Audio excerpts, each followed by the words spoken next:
David Cutcliffe is one of the most respected coaches in college football. Why? Well, he does more with less, and he also is a quarterback whisperer, a guru, through his years in coaching the Mannings and elsewhere.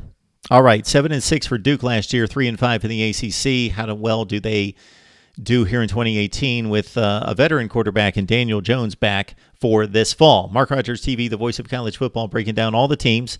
I've got my Duke colors on for Duke football as we go through the ACC Coastal Division.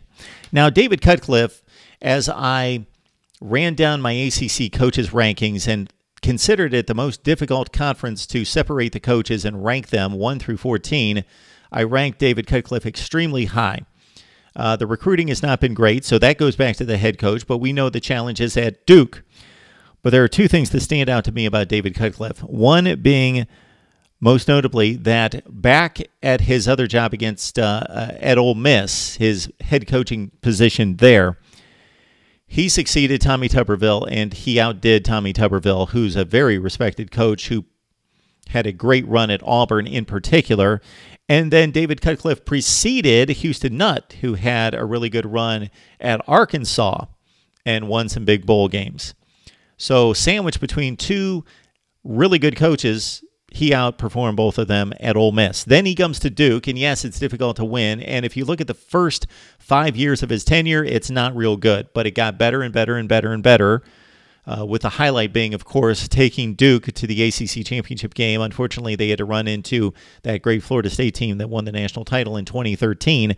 But if you look at the first 5 years versus the next 5 years in his 10-year run at Duke, significant improvement. Well, he's taken the team to a place where let's see if they can consistently get beyond that. They had the big 2013-14 run, ACC championship game the first year, and then they got to the Peach Bowl as well the next year, and then they matched up against Arizona State and then Johnny Manziel and Texas A&M, and were not good enough in those games. So it's kind of a Northwestern feel to it where they're resourceful, they play well, they're coached well, and they play well against teams within their own conference. Then they get outside the conference, and it doesn't necessarily turn out well for them when they get outmatched physically and athletically. All right, let's get to those athletes that we're talking about. And it starts with Daniel Jones, dual threat quarterback.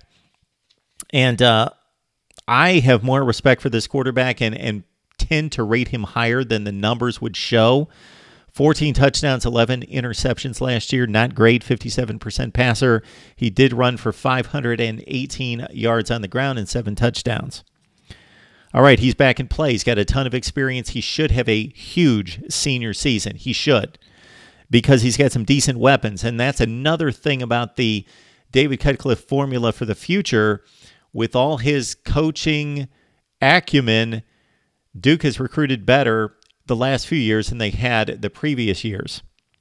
So their recruiting classes are going up into the 40 range, the 35 to 40 range, when it was down in the 60s previously.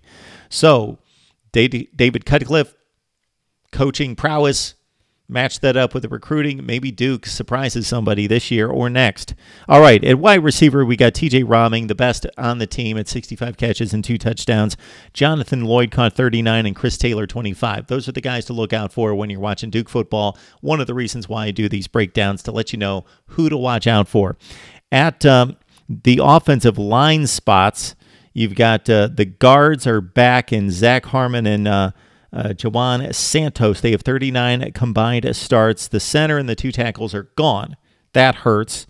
We're talking about an offense that ranked 69th or worst advanced metrics in offense in the S&P Plus in 2014, 15, 16, and 17. So following the trip to the ACC title game, they have been, for the last 4 years, one of the bottom 50 offenses in the country 4 consecutive seasons. But they do have 2017 freshman Brittain Brown, much expected of him, just ran for 701 yards and 7 touchdowns last year, and he's going to be supplemented in the backfield by Deion Jackson. All right, on defense for the Dukies, they were 8th in the FBS in fewest 10-yard gains given up. So we're talking 10-plus yards given up on defense. Duke ranked 8th in the country.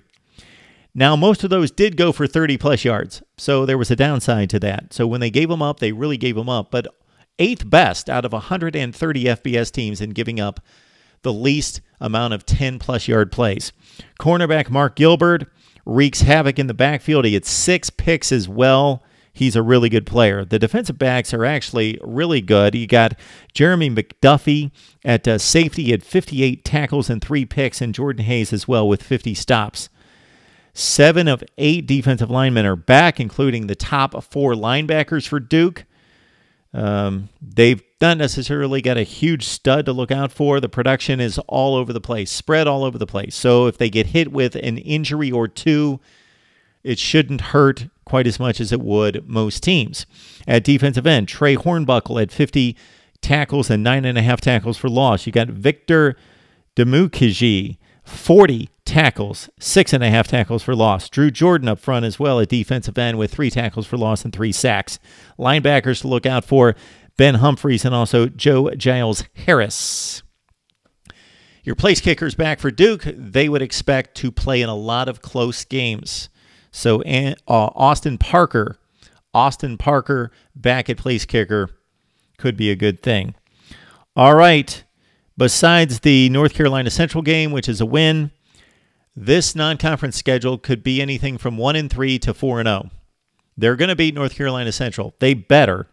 But non-conference, they go to Baylor. They should win the game, but Baylor's going to be much better. They bring back so many freshmen that competed and were leaders, as we pointed out in the Baylor video, in rushing, receiving, quarterbacking, defensive line, linebacker, and defensive backs. On every level of defense, their top tacklers were freshmen. They're going to be much improved, you would think, at Baylor.